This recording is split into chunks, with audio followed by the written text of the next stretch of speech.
সুপ্রিয়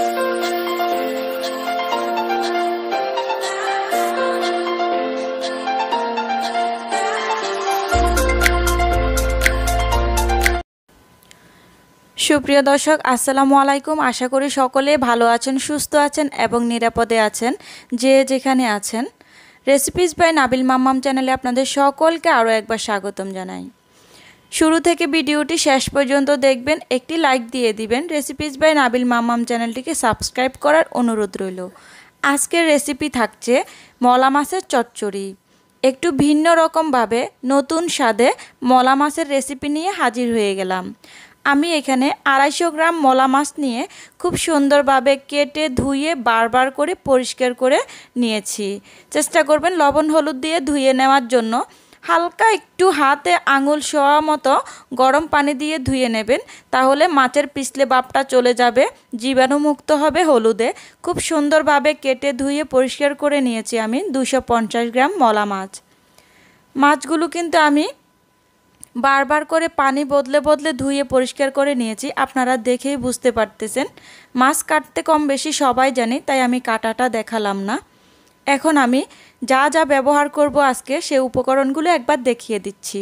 আমি 1 কাপ পরিমাণ আলু কুচি নিয়েছি, আর লম্বা বেগুনের থেকে একটা বেগুনের অর্ধেক বেগুন কুচি করে নিয়েছি, আর মাছ নিয়েছি। আমি কিন্তু সবটুকু মাছ এখানে দেখাচ্ছি না, অল্প একটু আপনাদেরকে দেখানোর জন্য নিয়েছি, আর বাকিটুকু আলাদা করে রেখেছি, সবটুকু একসঙ্গে রান্না করব। পেঁয়াজ কুচি নিয়েছি 1 কাপের থেকে একটু কম। রসুন কুচি নিয়েছি 1 টেবিল চামচ পরিমাণ, কুচি করে 1 টেবিল চামচ পরিমাণ নিয়েছি। কাঁচামরিচের পরিমাণটা একটু বাড়িয়ে দিবেন, একটু ঝাল ঝাল হলে খেতে বেশ ভালো লাগবে।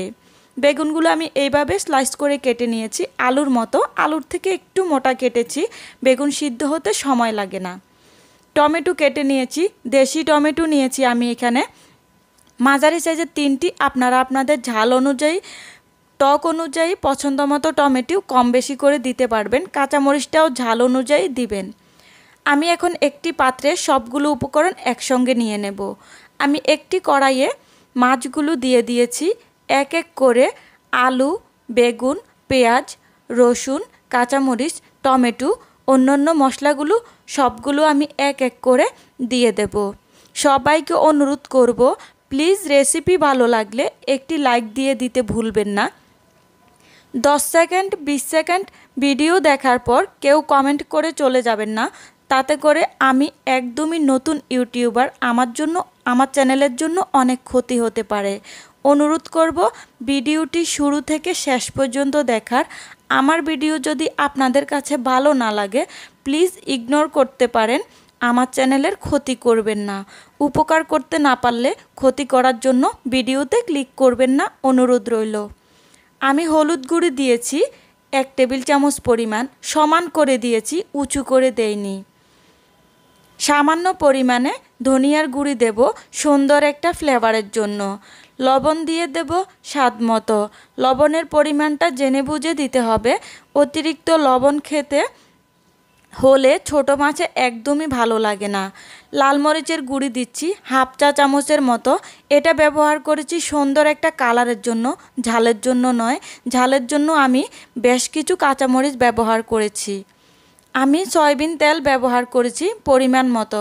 খুব বেশি তেল আমি ব্যবহার করব না, যেহেতু হাতে মাখিয়ে রান্না করব। চেষ্টা করেছি অল্প পরিমাণে তেল ব্যবহার করার জন্য।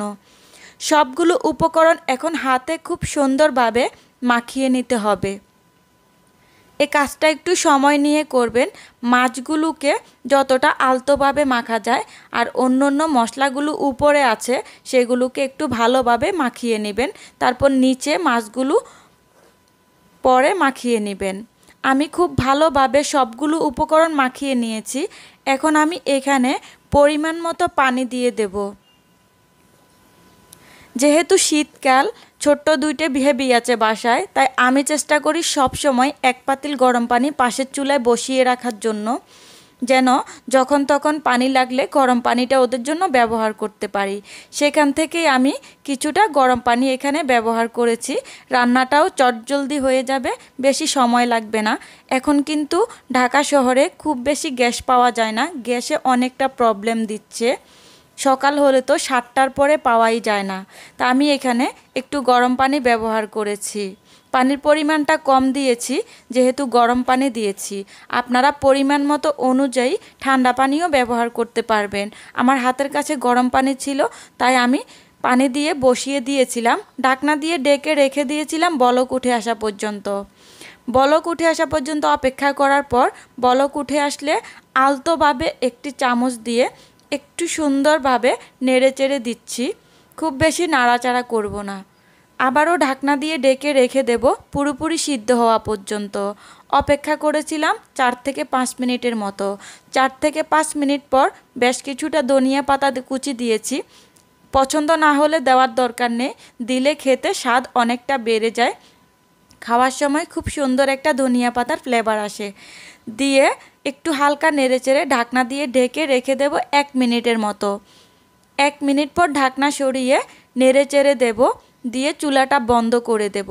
খুব খুব সহজ এবং সিম্পল একটা রেসিপি নিয়ে হাজির হয়ে গেলাম। যদি রেসিপিটি ভালো লাগে লাইক কমেন্ট শেয়ার করতে ভুলবেন না। বাসায় একবার ট্রাই করার অনুরোধ রইল। তৈরি হয়ে গেল ভীষণ মজাদার, হেলদি, পুষ্টিকর, স্বাস্থ্যকর একটা মলা মাছের চচ্চড়ির রেসিপি। আশা করি রেসিপিটি আপনাদের কাছে ভালো লেগেছে। কথায় কাজে ভুল ত্রুটি হলে ক্ষমা সুন্দর দৃষ্টিতে দেখবেন। চ্যানেলটিকে সাপোর্ট করবেন। ভালো থাকবেন। আল্লাহ হাফেজ।